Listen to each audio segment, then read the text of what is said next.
WPL final ಬಗ್ಗೆ ಮಾತನಾಡಲಿಕ್ಕೆ ಬಂದಿದ್ದೇನೆ. RCB ಮತ್ತು ಡೆಲ್ಲಿ ಕ್ಯಾಪಿಟಲ್ಸ್ ನಡುವೆ ಫಿನಾಲೆ ಪಂದ್ಯ ನಡೆದಿತ್ತು. ಅದರಲ್ಲಿ ರಾಯಲ್ ಚಾಲೆಂಜರ್ಸ್ ಬೆಂಗಳೂರು ಚಾಂಪಿಯನ್ ಆಗಿತ್ತು. ಮೊದಲಿಗೆ ರಾಯಲ್ ಚಾಲೆಂಜರ್ಸ್ ಬೆಂಗಳೂರು ಟಾಸನ್ನು ಗೆದ್ದು ಬೌಲಿಂಗನ್ನು ಆಯ್ಕೆ ಮಾಡಿಕೊಂಡಿತ್ತು. ಮೊದಲಿಗೆ DC ಪರವಾಗಿ ಓಪನರ್ಸ್ಗಳಾದ ಲಿಸನ್ ಲೀ ಮತ್ತು ಶಫಾಲಿ ವರ್ಮಾ ಅದ್ಭುತವಾಗಿ ಶಾಟನ್ನು ಕೊಡುತ್ತಾರೆ. ಅದಾದಮೇಲೆ ಲಿಸನ್ ಲೀ ಪೆವಿಲಿಯನ್ ಆಚೆಗೆ ಹೋಗುತ್ತಾರೆ. ಅದಾದಮೇಲೆ ಬಂದಂಥ ಲಾರಾ ಉಲ್ವಾಟ್ ಕೂಡ ಅದ್ಭುತವಾಗಿ ಆಟವನ್ನು ಆಡುತ್ತಾರೆ. ಅದಾದಮೇಲೆ 13 ಚೆಂಡಿಗೆ 20 ರನ್ನಿಗೆ ಶಫಾಲಿ ವರ್ಮಾ ಪೆವಿಲಿಯನ್ ಆಚೆಗೆ ಹೋಗುತ್ತಾರೆ. ಅದಾದಮೇಲೆ ಜಮೀಮಾ ರಾಡ್ರಿಗಸ್ ಮತ್ತು ಲಾರಾ ಉಲ್ವಾಟ್ ಅದ್ಭುತವಾಗಿ ಆಟವನ್ನು ಆಡುತ್ತಾರೆ. ಅದ್ಭುತವಾಗಿ ನಡುವಲ್ಲಿ ಪಾರ್ಟ್ನರ್ಶಿಪ್ಪನ್ನು ಮಾಡುತ್ತಾರೆ. ತನ್ನ ವೈಯಕ್ತಿಕ 2ನೇ ಅರ್ಧಶತಕವನ್ನು ಜಮೀಮಾ ರಾಡ್ರಿಗಸ್ ಪೂರೈಸುತ್ತಾರೆ. ಅದಾದಮೇಲೆ ಕಡೆಯಲ್ಲಿ ಬಂದಂಥ ಜಮೀಮಾ ರಾಡ್ರಿಗಸ್ ವಿಕೆಟ್ ಹೋದ್ಮೇಲೆ ಕಡೆಯಲ್ಲಿ ಬಂದಂಥ ಸೆನೆಲ್ ಹೆನ್ರಿ ಅಂತೂ ಅದ್ಭುತವಾಗಿ 35 ರನ್ನನ್ನು ಪೇರಿಸಿದ್ದಾರೆ. ಅದ್ಭುತವಾಗಿ ಡೆಲ್ಲಿ ಕ್ಯಾಪಿಟಲ್ಸ್ ತಂಡ 203 ರನ್ನಿಗೆ 4 ವಿಕೆಟ್ ಕಳೆದುಕೊಂಡಿರುತ್ತದೆ. RCB ಪರವಾಗಿ ಅದ್ಭುತವಾಗಿ Lauren Bell dot ball king ಆಗಿರುತ್ತಾಳೆ. 4 ಓವರ್ನಲ್ಲಿ ಕೇವಲ 19 ರನ್ ಬಿಟ್ಟುಕೊಡುತ್ತಾಳೆ. ಬಾಕಿದವರೆಲ್ಲ ಭಾರಿ ದುಬಾರಿಯಾಗಿರುತ್ತಾರೆ. ಅದರಲ್ಲಿ 3 ಮಂದಿ ವಿಕೆಟ್ ತೆಗೆದಿರುತ್ತಾರೆ. ನಡೀನ್ ಡಿ ಕ್ಲಾರ್ಕ್ 1 ವಿಕೆಟು ಮತ್ತು ಸಯಾಲಿ ಸಕ್ಕರೆ 1 ವಿಕೆಟು, ಅರುಣ್ ಗತಿ ರೆಡ್ಡಿ 1 ವಿಕೆಟು ತೆಗೆದಿರುತ್ತಾರೆ. RCBಗೆ 204 ರನ್ ಟಾರ್ಗೆಟ್ ಆಗಿರುತ್ತದೆ. RCB ಪರವಾಗಿ ಓಪನರ್ಸ್ಗಳಾದ ಸ್ಮೃತಿ ಮಂಧಾನ ಮತ್ತು ಗ್ರೇಸ್ ಹ್ಯಾರಿಸ್ ಬರುತ್ತಾರೆ. ಗ್ರೇಸ್ ಹ್ಯಾರಿಸ್ 7 ಚೆಂಡಲ್ಲಿ 9 ರನ್ನನ್ನು ಮಾಡಿ ಬೇಗನೆ ಪೆವಿಲಿಯನ್ ಆಚೆಗೆ ಹೋಗುತ್ತಾರೆ. ಅದಾದಮೇಲೆ ಬಂದಂಥ ಜಾರ್ಜಿಯೋ ವಾಲ್ ಎಂಥ ಆಟವನ್ನು ಆಡುತ್ತಾರೆ. ಜಾರ್ಜಿಯೋ ವಾಲ್ ಮತ್ತು ಸ್ಮೃತಿ ಮಂಧಾನ ಅದ್ಭುತವಾಗಿ ಪಾರ್ಟ್ನರ್ಶಿಪ್ಪನ್ನು ಮೂಡಿಸುತ್ತಾರೆ. ಜಾರ್ಜಿಯೋ ವಾಲ್ ತನ್ನ ವೈಯಕ್ತಿಕ WPLನ 2ನೇ ಅರ್ಧಶತಕವನ್ನು ಮಾಡುತ್ತಾರೆ.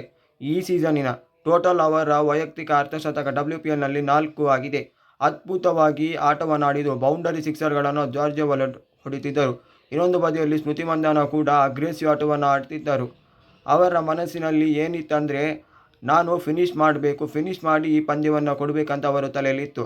ಅವರು ಕೂಡ 87 ರನ್ನನ್ನು ಮಾಡುತ್ತಾರೆ. ಜಾರ್ಜಿಯೋ ವಾಲ್ 79 ರನ್ನಿಗೆ ಪೆವಿಲಿಯನ್ ಆಚೆಗೆ ಹೋದರೆ ಅದಾದಮೇಲೆ ಬಂದ ನಿಜಘೋಷ್ 6 ರನ್ ಹೊಡೆದು ಪೆವಿಲಿಯನ್ ಆಚೆಗೆ ಹೋಗುತ್ತಾರೆ. ಅದಾದಮೇಲೆ ಬಂದಂಥ ನಡೀನ್ ಡಿ ಕ್ಲಾರ್ಕ್ ನಾಟ್ಔಟ್ ಆಗಿ ಉಳಿಯುತ್ತಾರೆ. ಸ್ಮೃತಿ ಮಂಧಾನ ಹೊಡೆಯುವ ಭರಾಟೆಯಲ್ಲಿ ಪೆವಿಲಿಯನ್ ಆಚೆಗೆ ಹೋಗುತ್ತಾರೆ. ಬೌಲ್ಡ್ ಆಗಿ ಪೆವಿಲಿಯನ್ ಆಚೆಗೆ ಹೋಗುತ್ತಾರೆ. 87 ರನ್ನನ್ನು ಮಾಡಿ ತನ್ನ WPL 4ನೇ ಸೀಸನ್ನ 3ನೇ ಅರ್ಧಶತಕವನ್ನು ಮಾಡುತ್ತಾರೆ. ಅದಾದಮೇಲೆ ರಾಧಾ ಯಾದವ್ ಬರುತ್ತಾರೆ. ರಾಧಾ ಯಾದವ್ ಮೊದಲ ಚೆಂಡಲ್ಲಿ ಹೊಡಿಲಿಕ್ಕೆ ಹೋಗಿ ಮಿನುಮಣಿ ಕ್ಯಾಚನ್ನು ಡ್ರಾಪ್ ಮಾಡುತ್ತಾರೆ. ಅದಾದಮೇಲೆ ಕಡೆಯ ಓವರ್ನಲ್ಲಿ RCBಗೆ 10 ರನ್ ಬೇಕಿತ್ತು. ಮೊದಲ ಚೆಂಡಲ್ಲಿ ಸಿಂಗಲ್ ಬರುತ್ತೆ ನಡೀನ್ ಡಿ ಕ್ಲಾರ್ಕ್ ಅವರ ರಾಧಾ ಯಾದವ್ ಅವರ ಬ್ಯಾಟಿಂದ. ಅದಾದಮೇಲೆ ಸೆಕೆಂಡ್ ಬಾಲಲ್ಲಿ ನಡೀನ್ ಡಿ ಕ್ಲಾರ್ಕ್ ಅವರ ಬ್ಯಾಟಿಂದ ಸಿಂಗಲ್ ಬರುತ್ತೆ. ಅದಾದಮೇಲೆ 3ನೆಯ ಚೆಂಡಲ್ಲಿ ರಾಧಾ ಯಾದವ್ ಬೌಂಡರಿಯನ್ನು ಹೊಡೆಯುತ್ತಾರೆ. ಅದಾದಮೇಲೆ 4ನೇ ಚೆಂಡಲ್ಲಿ ರಾಧಾ ಯಾದವ್ ಪುನಃ ಬೌಂಡರಿಗೆ ಹೊಡೆಯುತ್ತಾರೆ. ಅಲ್ಲಿ ಒಂದು ಏನಂದರೆ keeper ಸ್ಟಂಪ್ಸಿಗೆ ಹೊಡೆದಿರುತ್ತಾರೆ.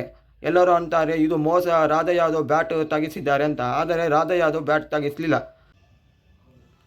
Player of the match Smriti Mandhana. Marizanne Kapp 1 wicket ತೆಗೆದರೆ ನಂದಿನಿ ಶರ್ಮಾ 1 ವಿಕೆಟ್ ತೆಗೆದಿರುತ್ತಾರೆ. ಬಾಕಿದವರೆಲ್ಲ ದುಬಾರಿಯಾಗಿರುತ್ತಾರೆ. ಇವರಿಬ್ಬರು ದುಬಾರಿಯಾಗಿದ್ದು ಇವರು ವಿಕೆಟ್ ತೆಗೆದಿರುತ್ತಾರೆ. Please like, subscribe and comment. ಇದೇ ರೀತಿ ನನ್ನ ಸ್ಪೋರ್ಟ್ಸ್ ಕಂಟೆಂಟ್ಗಾಗಿ ದಯಮಾಡಿ ಕನ್ನಡದಲ್ಲಿ ನನ್ನ ಸ್ಪೋರ್ಟ್ಸ್ ಕಂಟೆಂಟ್ ಬರುತ್ತೆ. ದಯಮಾಡಿ ಸಬ್ಸ್ಕ್ರೈಬ್ ಮಾಡಿ, ಹೆಚ್ಚು ಶೇರ್ ಮಾಡಿ. RCB 2ನೇ ಬಾರಿಗೆ WPLನಲ್ಲಿ ಚಾಂಪಿಯನ್ ಆಗಿದೆ.